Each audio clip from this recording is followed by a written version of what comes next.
I'm Louisa, and today I wanted to talk about fashion, specifically magazines that I think you guys should definitely know about. I feel like in a world where everything moves really fast, our media is on screens, it's really important and refreshing to go back to print magazines. Also, people are discussing whether Vogue is losing their relevance after Anna Wintour stepping down, but I feel like what I love most about print magazine, it's never just about the model or the clothes, it's like the stylist, the makeup artist, the photographers, everybody comes together to create a story. So I'll be discussing a couple magazines that you need to know, not just because they're stylish, but because they've really shaped the culture around the fashion industry in general. So to begin, I feel like I have to address ID magazine. They were founded in 1980 and in London, so right in the thick of the punk scene. They initially started off as a punk zine, literally like typed on a typewriter, stapled together, and it's never really lost that rebellious sort of spirit. It's always been about like self-expression and underground style, but mostly just celebrating individuality in general. Their cover has an iconic wink. It's sort of their signature, a playful nod into not taking fashion super seriously. So this magazine is known for giving like early platforms to now sort of legendary photographers and stylists who have shaped the industry. It's one of the first magazines to consistently spotlight like diverse and unconventional beauty, something that was like very ahead of its time. They're very raw and still very youth driven. I always come back to it. Okay, this is pistachio macaron. No, raspberry macaron. I already ate the pistachio. I'm so excited. Okay. Wow. Oh my god. That's actually so good. Wow. Okay, next I feel like I have to mention Dazed magazine. So they were founded in the 90s, I think it was 1991, also in London. Dazed is what people should read when you want to feel a bit challenged or, in the best way. Like it's political and still very artistic, but a bit weird. Quite smart, I would say. So from fashion identity to activism, Dazed constantly pushes boundaries in a way. So it doesn't really just report like the culture. It sort of shapes it, In this magazine you'll find a lot of experimental photography and conversations and interviews with very like cutting edge designers, stories on subcultures that you might have never even heard about. And it's also one of the publications that's constantly made room for like queer, non-binary and alternative voices in general, which is something that could not be said for a bit more mainstream magazines. The magazine in general is just very fresh. The current state of Dazed, it's for people who are genuinely curious about like where fashion is headed and not just like what's trending online. Okay, this is a miniature croissant. It looks amazing. Wow. It's very buttery and flaky.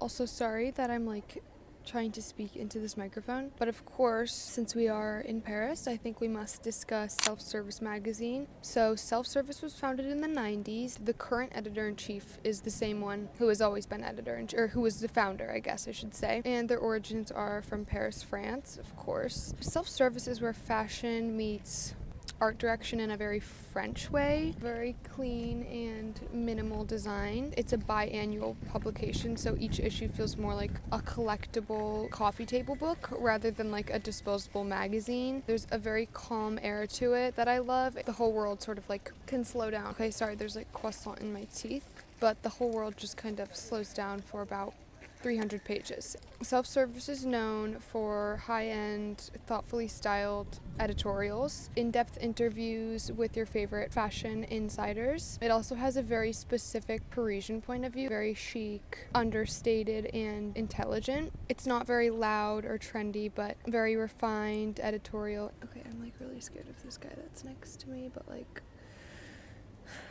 we move on. Okay. I hope he's French and didn't hear that. Okay, bro.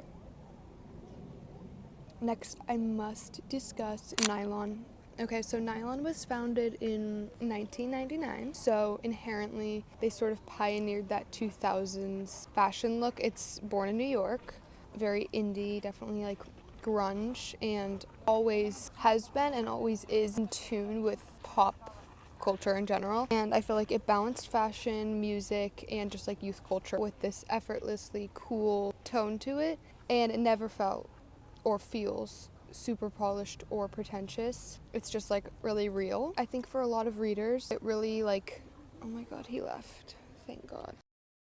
They really brought to light a lot of like up and coming artists, fashion designers, musicians before they were like mainstream, you know. So Purple magazine is another one of those where the current editor-in-chief is also the founder. Their origins are also from Paris, France, but this is definitely more avant-garde. It's kind of a cult classic here. Another one of those that's very intellectual, definitely a bit provocative. You'll find interviews with artists and theorists alongside nude editorials and fashion spreads. So it's very bold, like in every sense. Purple doesn't really like explain themselves. You know, it expects the reader to keep up in a way, and that's part of the appeal, it's part of the charm. But there's always an element of shock. It's never random. It's filled with meaning, often commenting on beauty standards, politics, or the culture of image making. I guess like if ID is about rebellion, inherently punk, you know, Dazed is about experimentation, Purple is about challenging you to see fashion as more of like a cultural force, I would say. Also, like, this coconut juice is like really chunky, so if you see me chewing it, like, that's why.